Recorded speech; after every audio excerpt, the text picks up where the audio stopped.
help us all remember. And a popular show during the Henkels childhood years was Leave It to Beaver. So we are calling you Skits, Leave It to Mom Henkels! These skits are true stories. And our first snippet begins in the town of Plaster City, California. Because that is where the childhood memories begin for the first of 8 children of Paul and Carol Henkels.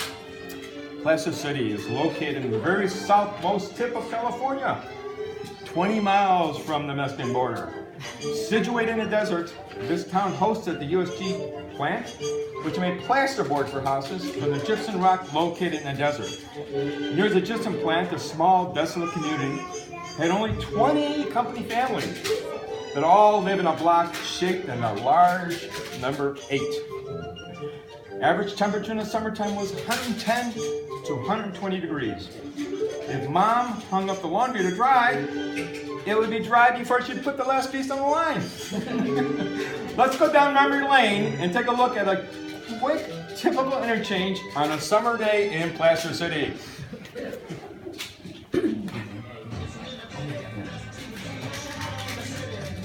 Kool-Aid time.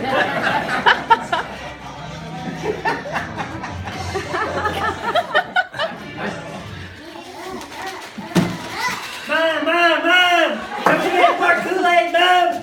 Mom, it's gluten-free. Mom, it's vegan. Can we make more Kool-Aid? Please, Mom. No, Tommy. You guys have had 10 gallons, and it's only 10 o'clock in the morning. It's only a nickel each. No more Kool-Aid. You're going to help me put away the groceries. Oh, Mom. You have to think about nutritional snacks. Oh, it's,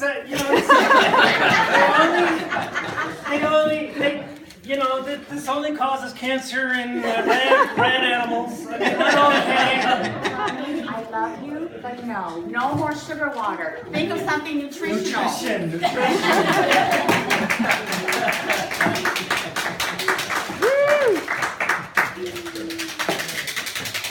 Placer City had endless summer days with boundless sand complete with cactus and rocks in the desert. There was a huge backyard sandbox that Dad built. There was a pool across the street. Ice cream was a survival necessity and always freedom to roam, except for 2 things. Besides preventing sunstroke and usual childhood potential mishaps, Mom had to protect her kids during the day from something else, which is our second skit demonstration. The scorpion.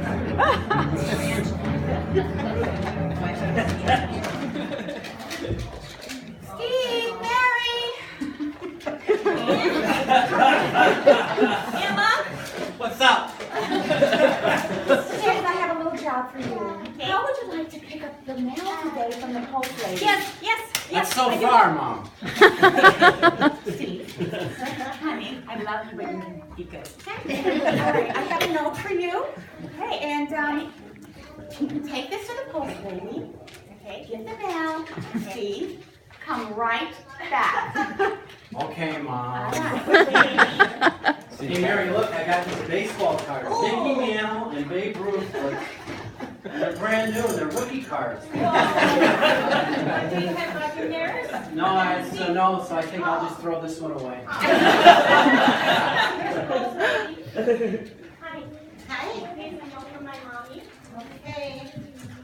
Sorry, kids. No mail today. Oh. None? No.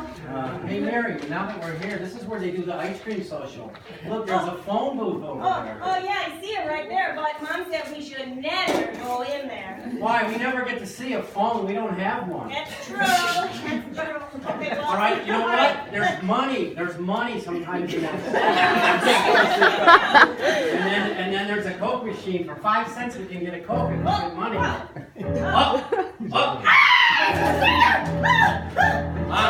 Oh my gosh! It's Mom. a what? What? The dog is like what? It's It's a big bug in there. A big bug in there. Oh my God! I heard Marcella! Oh my God. Let's go kill it! Let's get out of the way! Get Mark.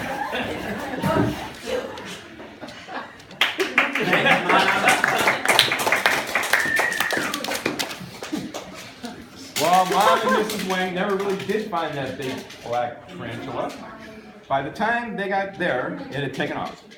Time marched on and the kids grew. After a few years, Dad took a job with USG in Chicago, and with the prospects of better schools and a brighter future. The 8 Henkels clan went by car to Illinois. Can you imagine driving a family of 8, including baby Mark, in a station wagon over 2,000 miles? It's a 29-hour drive if you go straight through. Here's a scene from that horrendous 4-day trip. All right.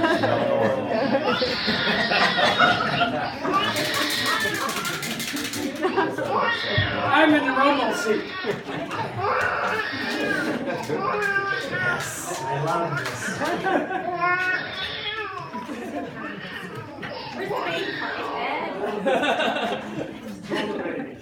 Where's the baby part?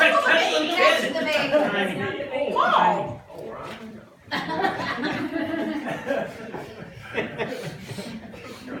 Oh, I am. I'm sorry, Paul. That's in English. I'm sorry, Paul, but you sit on that side in America.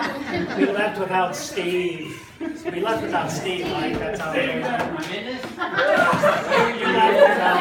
That's probably really good. We almost left you at the rest stop. Sorry. Yes, it's there. It's there.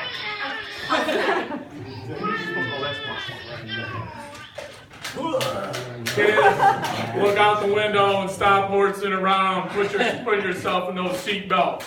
They're just for show. We don't need seat belts. Besides, how are you supposed to see the mountains if you're in one of those? Carol, will you please calm down, Mark? Okay. Are you pulling over? Try to calm the kids down. They're too rowdy. One of them's getting sick. Have another cigarette, Dad.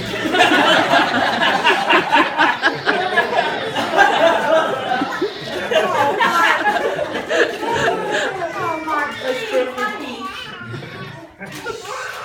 Oh, honey, come on. Somebody shut that kid You're gonna love the Midwest. There's snow to play in. Oh my goodness, you're really crying. There's ice hockey, and you're gonna meet the girl of your dreams. And you're gonna be happy, just like your dad. Don't take life so serious. You ready to go, dear? Mom, you got a barf bag. Oh, I feel sick too. Okay, here. You feel sick? Use those bags. Thank you. What do you think's gonna throw me next? Get ready to stop.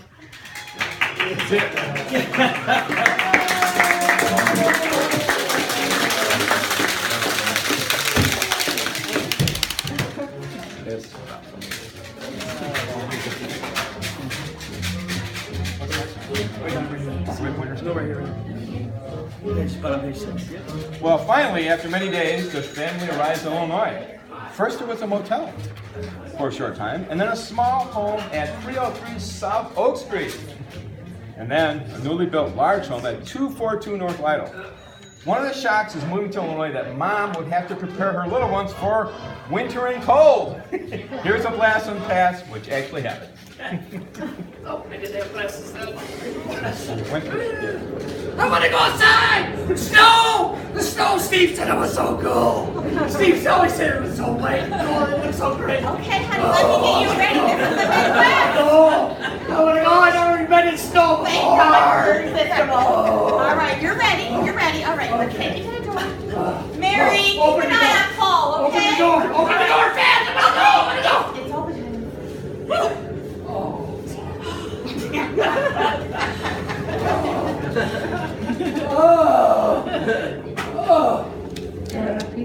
Very cold. I don't like cold. Mom, can you let me in? Mom, let me in the house. Let me back. Let me back. Okay. Thank That was God. terrible. Thank God you're That kidding. was terrible.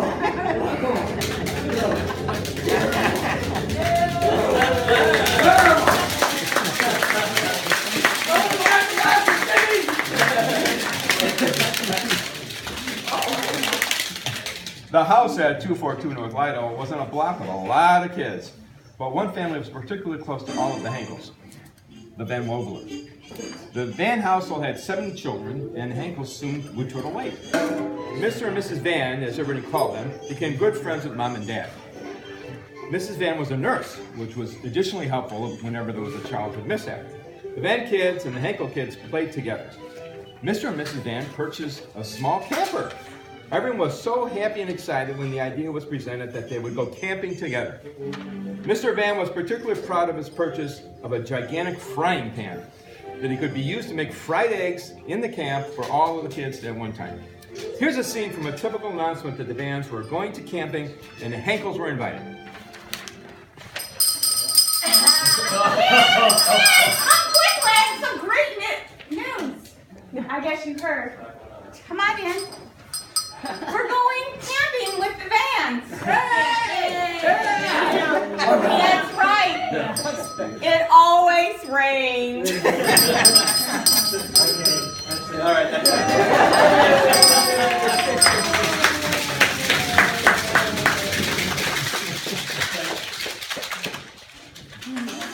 Yes, it became a household joke that whenever the Vans would take their camper out, it would inevitably rain.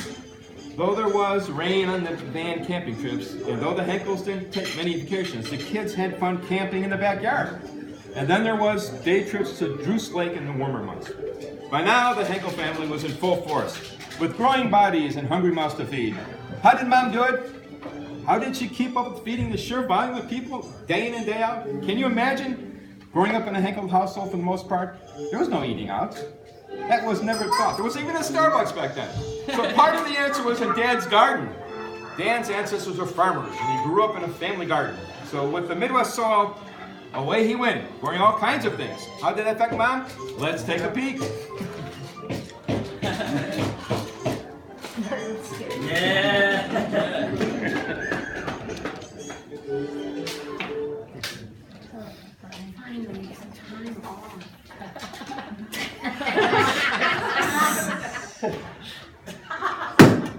Here. There's 5 more when that can go. Oh my gosh, what am I gonna do? I've already frozen 80 quarts of green beans. I guess we'll have to buy another freezer. That'll work.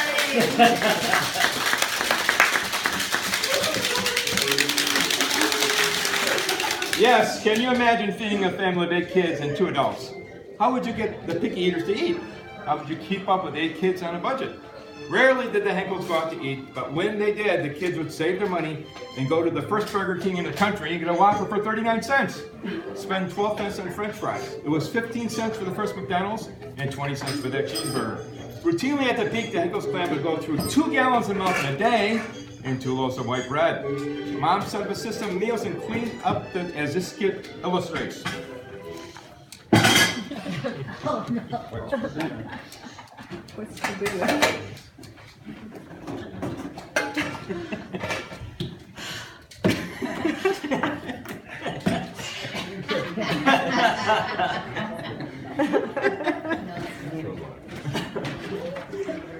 Secret ingredient.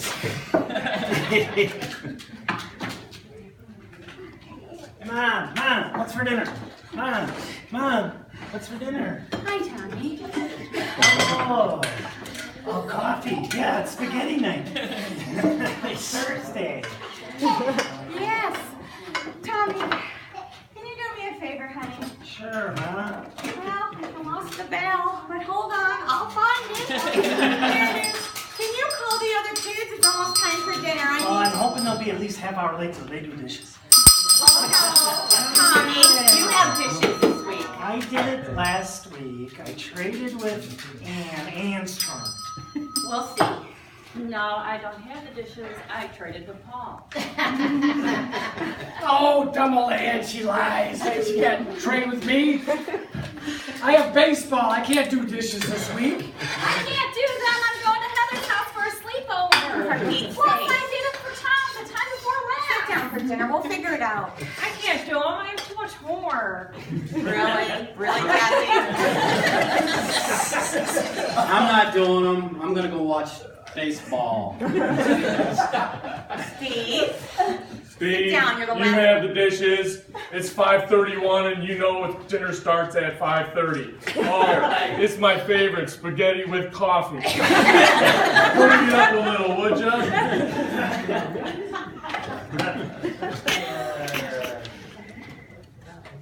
Steve, you have a blind. Oh, sorry.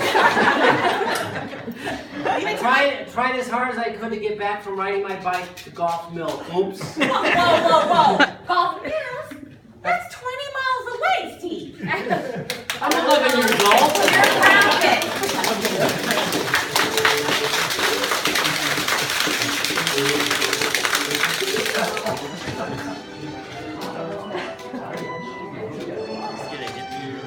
Mom graduated with a degree in journalism from Marquette University and still today is a gifted writer and a reader. As busy as her life was, she always made time to read the daily newspaper and drink a cup of coffee. It wasn't totally surprising then when she made a major move in her life to begin to work outside of the home at the local library when the youngest child, Sue, was 2 years old. Whether it took sock wars or someone getting hurt from that, or kids fighting over a favorite toy, the next skit shows how creative Mom can be in terms of solving sibling fights.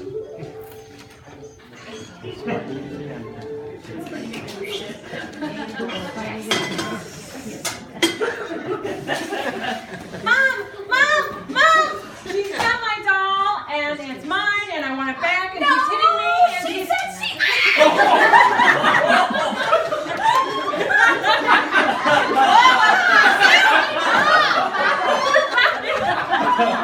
All right, girls, guess what?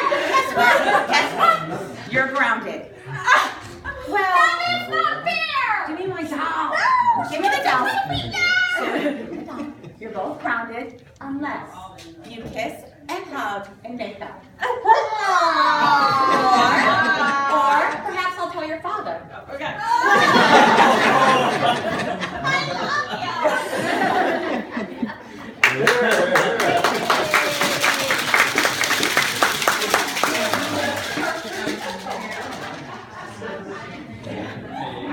Besides feeding 8 kids and a husband, how did Mom get everyone to bed at a reasonable time? What was Mom's secret? It was, yes, story time. And popcorn on weekends. Story time.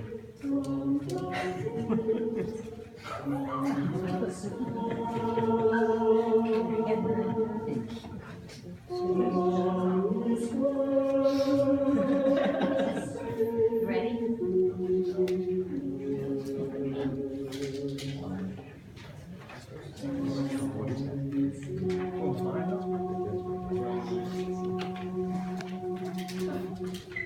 That's here.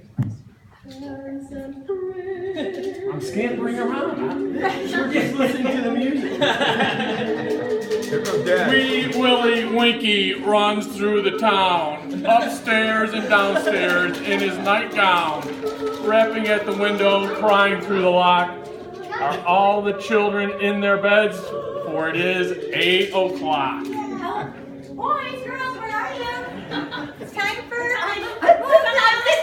I'm sitting by mom. Listen to my mom.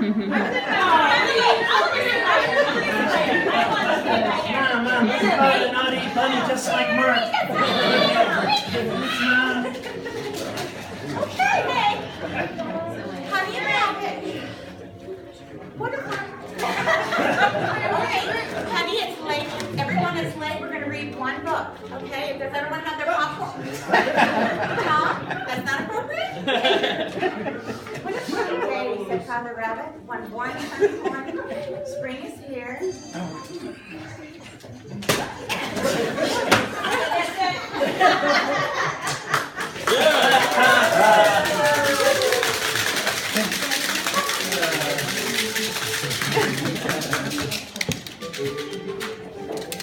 Yes, Mom read stories almost every night in her quiet, soothing voice, then brushed teeth and hit the bed.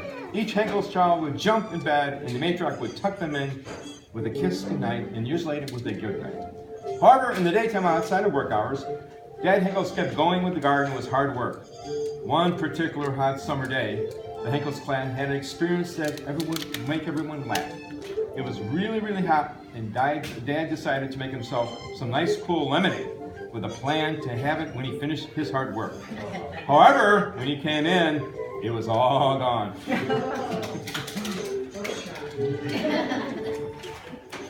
is the refrigerator. Carol, I want all these horses' asses right in front of me right now. Okay, Paul. Children, come sit on the couch, please. See, right here where I can watch you.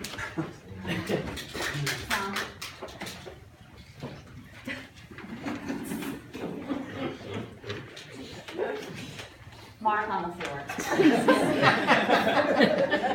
Easy, Mom. Okay, who drank all this lemonade up? I didn't. Not me. Well, I had a I little. didn't. I had a little. Okay, well, who had a little? I had a little. Just a little. Just a little. Yeah, I drank it. I had a little. What up? They all had a little. It's okay.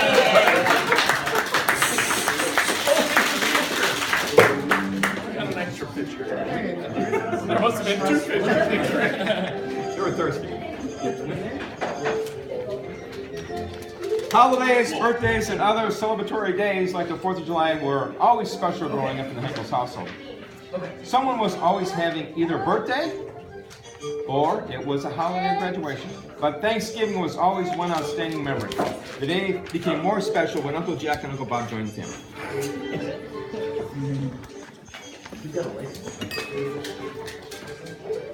Newspaper shrunk. Steve made paper hats. Mary, do you want help? No, we're good. Just get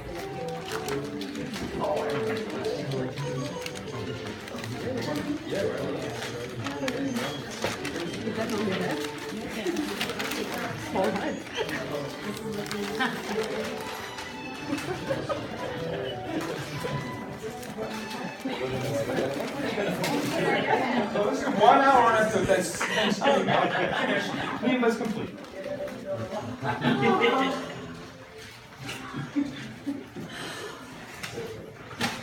I can't believe that Thanksgiving has come and gone. So much work. I shop, I cook turkeys. Thank you, Mary. Good water.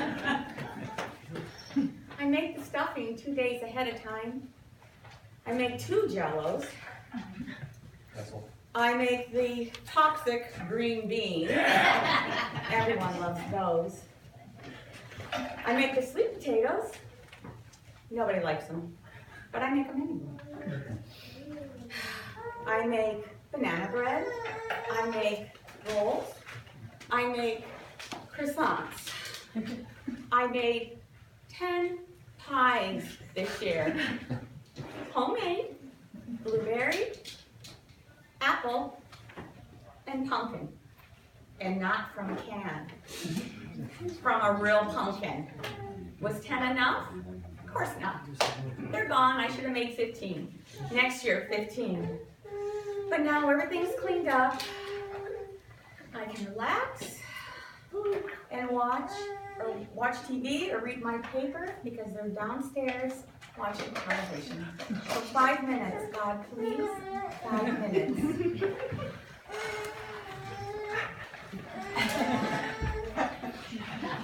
Hey, Mom. That was a good dinner. I'm really hungry. You got any turkey left for sandwiches, maybe? Hey, Mom, I'm really hungry. Can we have something else? Hey, Mom, I can get the mashed potatoes. Paul, I don't make mashed potatoes for Thanksgiving. The double stuffed were good enough. Great.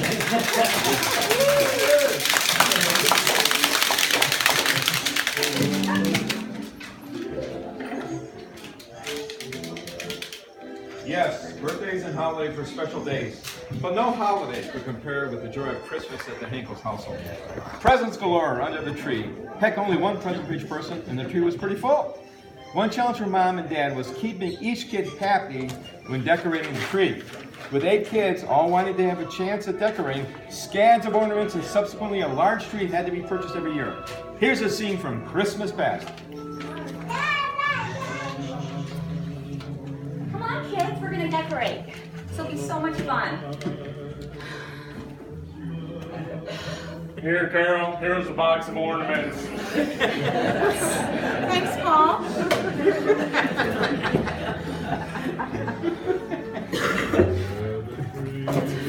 Only 80 more boxes to take out and organize. But Merry Christmas, everyone. Yeah. And now the grandkids are going to take over. Grandchildren, come up.